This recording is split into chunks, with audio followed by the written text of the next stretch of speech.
नमस्कार। आज हम इतिहास के एक ऐसे पन्ने को पलटने जा रहे हैं जो सबसे स्याह, सबसे खूनी और सबसे असरदार पन्नों में से एक है। जी हाँ, हम बात कर रहे हैं द्वितीय विश्व युद्ध की। एक ऐसा महायुद्ध जिसने दुनिया को हमेशा के लिए बदल कर रख दिया। जरा इस नंबर को देखिए, 6 करोड़ से भी ज्यादा।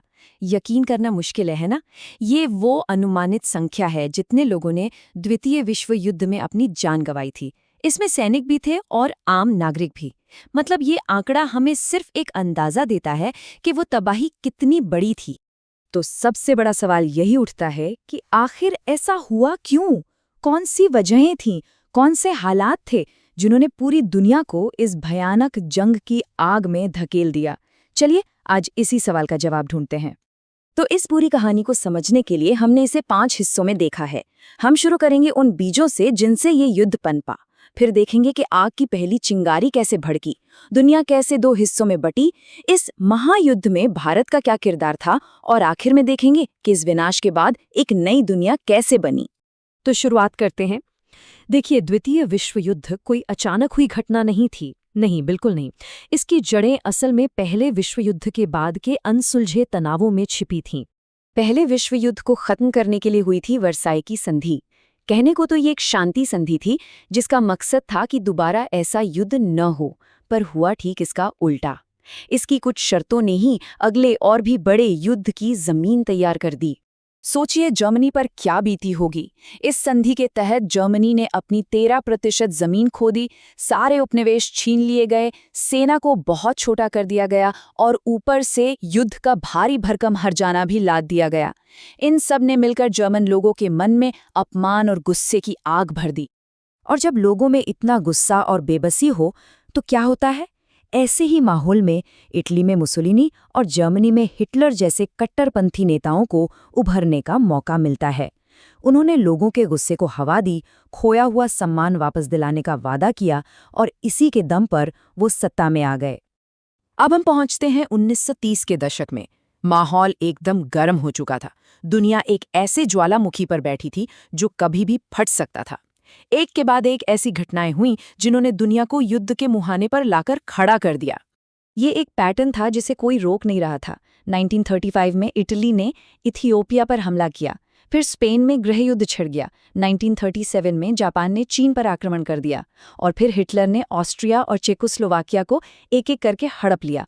ये साफ हो चुका था कि अब शांति के दिन खत्म हो गए हैं। और फिर वो आखिरी घटना हुई जिसने इस सुलगते हुए ज्वालामुखी को फोड़ ही दिया। इसी के साथ दुनिया साफ साफ 2 हिस्सों में बंट गई और एक महाविनाशक युद्ध का आगाज हो गया।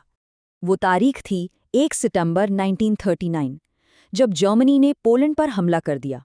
बस यही वो चिंगारी थी जिसने पूरे यूरोप में आग लगा दी। ब्रिटेन और फ्रांस ने तुरंत जर्मनी के खिलाफ युद्ध का ऐलान कर दिया और इसी के साथ द्वितीय विश्व युद्ध आधिकारिक तौर पर शुरू हो गया। तो अब दुनिया साफ साफ 2 टीमों में बंट चुकी थी। एक तरफ थे मित्र राष्ट्र यानी एलाइड पावर्स, जिसमें मुख्य रूप से सोवियत संघ, अमेरिका और ब्रिटेन थे।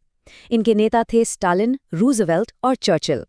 और उनके खिलाफ थे धुरी राष्ट्र, मतलब एक्सिस पावर्स, जर्मनी, इटली और जापान, जिनके नेता थे हिटलर, मुसोलिनी और हिरोहितो। लेकिन इस पूरी कहानी में एक बहुत ही जरूरी हिस्सा है जिसके बारे में ज्यादा बात नहीं होती। वो है भारत का किरदार।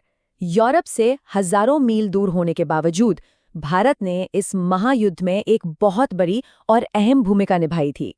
अब उस समय भारत पर अंग्रेजों का राज था, है ना?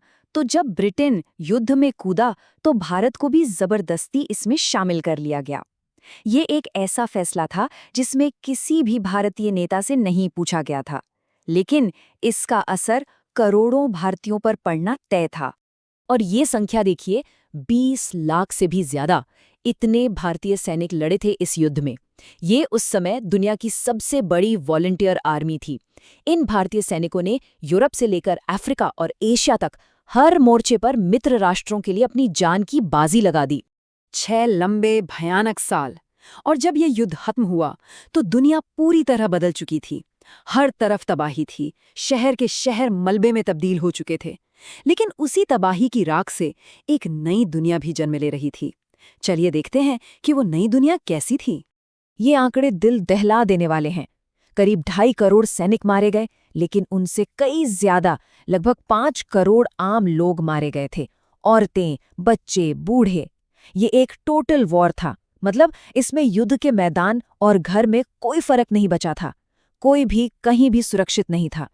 इस महायुद्ध ने दुनिया का पावर बैलेंस ही बदल दिया। नाजी जर्मनी, जापानी साम्राज्य सब खत्म हो गए। इनकी जगह दुनिया में 2 नए सुपर पावर सामने आए, अमेरिका और सोवियत संघ। शांति के लिए संयुक्त राष्ट्र यानी यूनाइटेड नेशंस तो बना, लेकिन इन दोनों सुपर पावर्स के बीच एक नई तरह की जंग शुरू हो गई, जिसे हम कोल्ड वॉर के नाम से जानते हैं। तो 75 साल से ज्यादा हो गए हैं, और आखिर में एक सवाल बचता है, क्या हमने वाकई इतिहास से कुछ सीखा है? ये युद्ध हमें बार बार याद दिलाता है कि नफरत और कट्टरता का अंजाम कितना भयानक हो सकता है। आज दुनिया में जो कुछ हो रहा है, उसे देखकर ये सवाल और भी जरूरी हो जाता है ना? इस पर सोचना जरूरी है।